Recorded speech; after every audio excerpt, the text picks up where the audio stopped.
Okyagenda maaso n'okubanga otugoberera agange nze Waswa Emmanuel. Wendi wano nga bulijjo ogwaffe gwakutuusaako byoba tewategedde, byoba wategedde nti bimulungula. We give you details in a very bigger perspectives. N'osobola okubanga weetegereza ensonga zino. Full and detailed news. Not just news but discussions and conversations ze tukutuusaako. Zino ziba mboozi kuba kuwayaamu nze naawe. N'osobola okubanga otegeera ensonga bwe zitambula. Agange nze Waswa Emmanuel mbeerawo kubanga kutuusaako ensonga zino. Olunaku lwa leero kibi. Bagamba nti essanyu amaziga g'entere essanyu ly'amalembo. Naye ebintu ebimu tebisana kusanyukiramu. Emboozi tugenda gyogerako tugifunemu ekyokuyiga. Tuleme kudaaliranga bannaffe mu biseera ebyakazigizigi. Lwaki emboozi eno ngireese?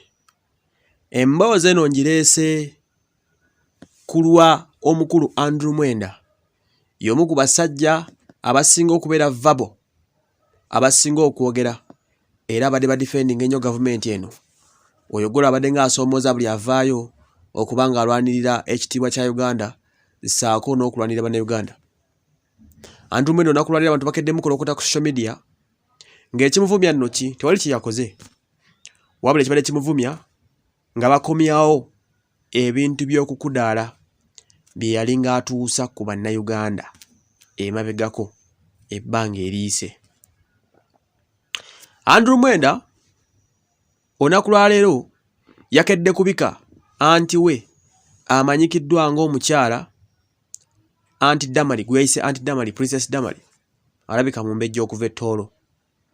N'atubikira nti abooluganda abako n'ab'emikwano nkedde okufiirwa anti wange afudde mu ddwaliro e Mulago, afudde COVID-19 naye ng'ekimusse libadde ebbula lya oxygen ng'abasinga obungi bwazze abatuusa okugenda e Kaganga. Abantu mufo ky'omugamba RIP nga bagambye nti eggwanga likoowu, abantu bakoowu ensi balaba ndabe, bw'ogyayo bwenyi nga bakwambalira. Batandikiddewo okumujjukiza n'okumukomezawo zi tweets ze yakola emabegako.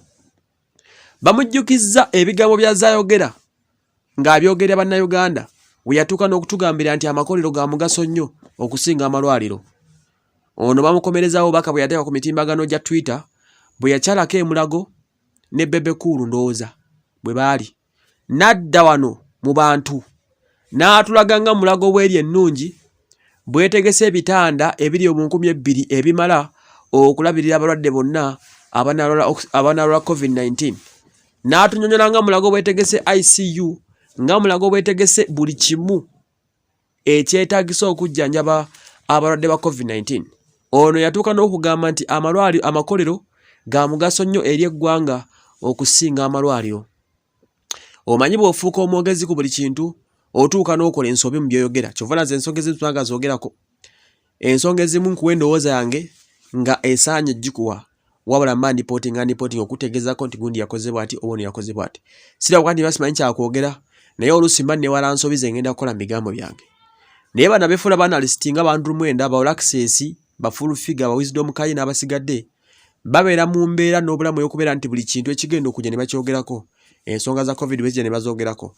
Ensonga z'ebyobulamu ne zijja ne bazoogerako na buli kimu. N'otuuka ekiseera ng'olya oli kisasalala buli kimu oyogerako bwogezi. Andrew Mwenda musajja mugezi eri abamukkiririzaamu. Endowooza ye yamugamba nti eddwaliro ddungi lijjudde olw'okuba nti alina abantu b'akolera abamuwabya n'atayagala kuba gavumenti gyakkiririzaamu. Yasalawo n'agenda n'adda mu bantu ng'amaze okulambula Mulago n'embeera Mulago gy'erimu etaba na malagala, etaba na byetaagisa bikola bimala. N'ajja n'alimbalimba ensi nga Mulago bw'ali obulungi, bw'atebenkedde, bw'alina buli kimu ekyetaagisa. Abantu ne bamutunula ne bagamba Andrew Mwenda ogambye eki? Nti Mulago ajjudde nti n'atuuka n'okutugamba nti eggwanga lyetaaga nnyo amakolero gakole sukaali gafulumye obuwunga emiceere n'ebintu ebisigadde industrialization amalwaliro mugeesonyiwe. Ng'alinga agamba nti talirwala, talirwaza, talifiisa. Olunaku lwa leero bw'akedde okubika nti senga we afudde, abantu batandikidde okumulangira ne mugamba nti gwe wava n'otugamba nti Mulago mulungi talina yadde obuzibu bwonna. kati lwaki otubikira embika Andrew Mwenda gyabisemu ebadde embika ya nyiike kubanga tagambye nti anti wange afudde covid wabula ataddeko n'akagamba akagamba nti anti wange ekimusse bbula lya oxygen mu ddwaliro e Mulago agamba nti eggulo yabadde fine wale bukedde na kulwaleero nga alemeddwa okussa oxygen bwabuze omukyala n'afa ekitegeeza nti singa e Mulago oxygen yabaddeyo osanga singa anti wa Andrew Mwenda mulamu ndowooza olabye ensi bweri kati covid ono alina ekintu kyatuyigiriza ono bamuyita mpawo atalikaaba tetwagala bakaabe ge mazima naye ate ogenda okuwuliriza abantu ndowooza tunagenda okuva mu covid ono ng'abantu bazzeemu ak'obuntu ng'abantu bategedde nti we are equal although at some point abantu bagenda ne beefuula batali balevo zaffe kale tetuganye gwobeerawo awo nga ofuna miliyoni za 3 omulala n'afuna emitwalo 5 naye mwena muli bannayuganda waliwo services eziba zeetaagisa okuba nga tuzigatta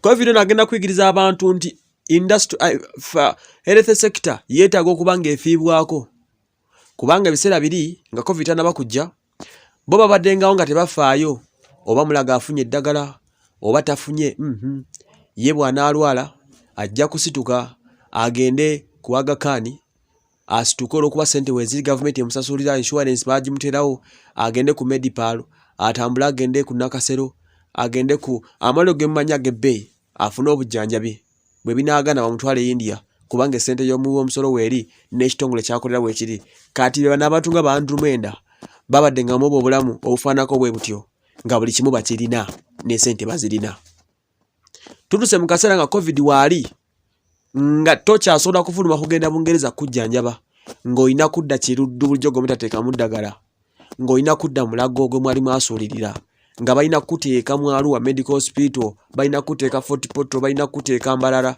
balina kuteeka Mubende Hospital bulijjo ge mutafaako agalimu n'ebinyira abasawo be mutasasula eddagala temuligula kuliteekayo embeera bwetyo bweri our very poor ill-equipped hospitals nga gye balina okubajjanjabira mufukamidde ng'olina miliyoni ez'ensimbi nga n'ekifo ng'essente weeziri naye nga tosobola kufuna wooteeka oxygen can nga balina gikuterako mu luggya lwa Mulago ndowooza wa covid kati watusize eggwanga n'abalaga nti you need to sit down ne mutwa ne manya nti eggwanga lino ffenna tulinako shares kyenkanyi ne bwankubadde bwe Katonda bakwatako ne musuumuka ne muyitamu ne mufuuka ab'enjawulo kati nno osaasira Andrew Mwenda naye nomwana omujjukiza ebigambo bye yayogera ng'akudalya bannayuganda ono ye musajja lumu yaliko ku TV n'agamba nti aba people power hooligans bisasala biri awo bijja kumutuusaako obulabe omusajja ogolaba n'omutwe gwe n'asitukamu agenda ku Nuupu wali yagamba agenda naye